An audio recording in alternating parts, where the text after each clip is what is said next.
Donc, Chantal, elle va faire une mini capsule. Oui, c'est à pétule, mais le sujet, c'est pas tout à fait ça. Je vais parler des professionnels qui font des études en région éloignée. Donc, je vais parler de la FIC, des infirmières.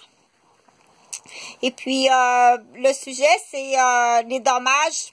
Premièrement, il faut expliquer aux gens, il faut comprendre qu'on n'est pas, tant que quelqu'un n'a pas expliqué, comme on dit, hein, je suis pas dans tes bottines, l'infirmière aux études, je peux pas comprendre c'est quoi.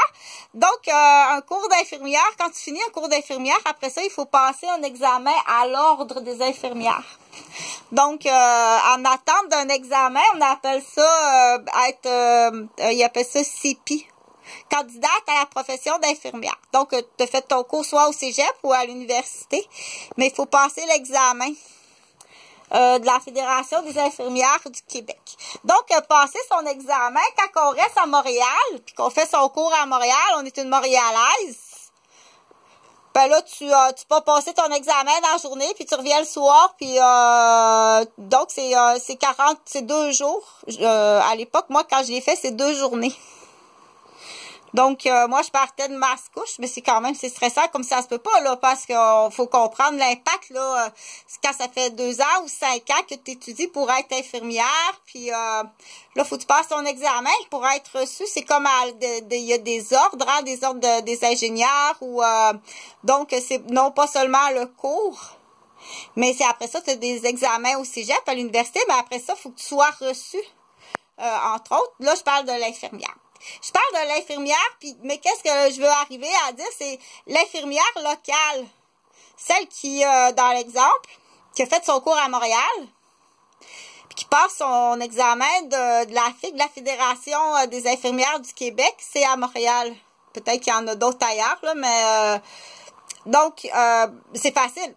Tu prends le métro, tu vas passer l'examen, tu reviens chez vous, tu as même le temps d'aller au centre d'achat, puis c'est facile qu'on dit au niveau du transport.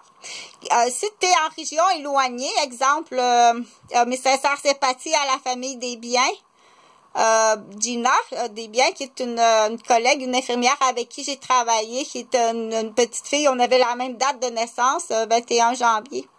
Une petite fille de région éloignée,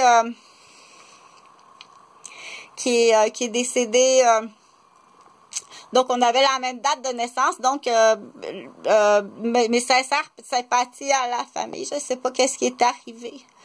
Donc le sujet de la vidéo, c'est quand tu pars de région éloignée. C'est pour ça que j'ai mis un sac comme ça. Puis il faut que tu ailles à Montréal passer ton examen. Donc il faut prévoir un budget, hein. Si ça va te prendre peut-être 3 jours, 4 jours, parce que là, il faut que tu couches à l'hôtel, ça prend un budget pour coucher à l'hôtel. Ton budget pour le transport, ton budget pour les restaurants ou les repas, si tu te prends un hôtel avec une petite cuisinette. Donc, déjà, quand tu finis, faut que tu penses à ramasser de l'argent pour ton examen. Donc, c'est un stress, c'est un plus grand stress, bien entendu.